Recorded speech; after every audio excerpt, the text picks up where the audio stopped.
शेतकऱ्यांच्या प्रश्नांना घेऊन प्रहार नेता बच्चू कडू यांचे मोझरी येथे गेल्या 5 दिवसापासून अन्नत्याग आंदोलन सुरू आहे। या दरम्यान त्यांची प्रकृती खालावली असल्याने सर्वपक्षीय स्तरावर त्यांचे उपोषण सोडविण्यासाठी प्रयत्न सुरू आहे। दरम्यान शुक्रवारी 13 जून रोजी राष्ट्रवादी काँग्रेस पार्टीचे प्रदेश सरचिटणीस तथा महाराष्ट्र विधान परिषद सदस्य आमदार संजय खोडके व अमरावतीच्या लोकप्रतिनिधी आमदार सुलभा खोडके यांनी मोझरी येथे बच्चू कडू यांच्या उपोषण मंडपाला भेट दिली। यावेळी आमदार संजय खोडके यांनी उपोषणकर्ते बच्चू कडू व त्यांच्या समर्थकांशी चर्चा केली। राष्ट्रवादी पक्षाचे राष्ट्रीय अध्यक्ष तथा राज्याचे उपमुख्यमंत्री नामदार अजित पवार यांच्याकडून सुद्धा बच्चू कडूंच्या प्रकृतीची विचारणा करण्यात आली असून अशा शेतकऱ्यांच्या लढवय्या नेत्याची अमरावती जिल्ह्याला खरंच गरज आहे। त्यामुळे त्यांनी शेतकरी प्रश्नी आंदोलनाचा लढा सुरूच ठेवावा, परंतु प्रकृतीचा विचार करता उपोषण मागे घ्यावे अशी विनंती आमदार संजय खोडके यांनी केली।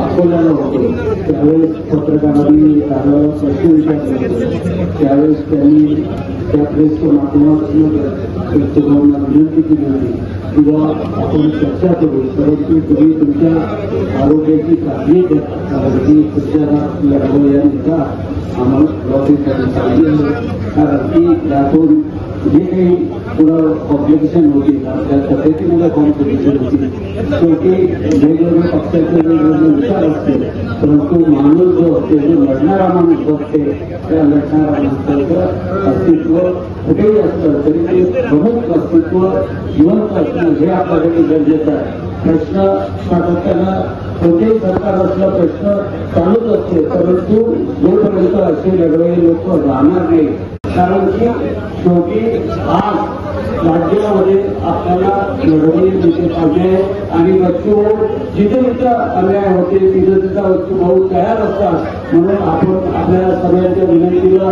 तुम्ही सगळ्यांची विनंती होती की बच्चू भाऊनी उपोषण मागे घेतलं पाहिजे आणि लढा आहे तो उपोषण मागे घेतला, लढा चालूच राहणार आहे आणि आम्ही पण त्या लढ्यामध्ये राहणार आहोत। बच्चू भाऊसोबत बाकीचे जे कोणी उपोषणाला बदलते त्या सर्वांचेच आभार मानतो आणि बच्चू भाऊचा सुद्धा आभार मानतो की त्यांनी सगळ्यांची विनंती मान्य केली आणि या पुढच्या काळामध्ये जिथे जिथं बच्चू भाऊ आम्हाला बोलवतील तिथं त्यांच्यासोबत राहू एवढंच बोलतो। आणि आजचा जो त्यांनी विद्रोह केला त्याबद्दल त्यांचं सगळ्यांचं आणि तुमच्या सर्वांच्या या शेतकऱ्यांनी मोठ्या प्रमाणात इथे येऊन आपला पाठिंबा बच्चू भाऊला दाखवला आहे त्या सगळ्यांचा आभार मानतो आणि माझी 2 शब्द संपवतो। धन्यवाद। यावेळी आपले मनोगत व्यक्त करताना आमदार सुलभा खोडके यांनी शेतकऱ्यांच्या प्रश्नांना घेऊन सुरू असलेल्या बच्चू भाऊंच्या लढ्यात आपण सहभागी असल्याचे सांगितले। मात्र उपोषणाचा मार्ग न अवलंबता आपण शासन दरबारी व मंत्रालय स्तरावर आंदोलन करून शेतकऱ्यांच्या प्रश्नांना न्याय देऊ। उपोषण सुटले तरी शेतकऱ्यांचे आंदोलन सुरू राहील, परंतु बच्चू कडू यांनी उपोषणाचा आग्रह सोडावा आणि आपल्या प्रकृतीचा विचार करून आंदोलन मागे घ्यावे असे आवाहन आमदार सुलभा खोडके यांनी केले।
Vidarbha news bureau, Amravati.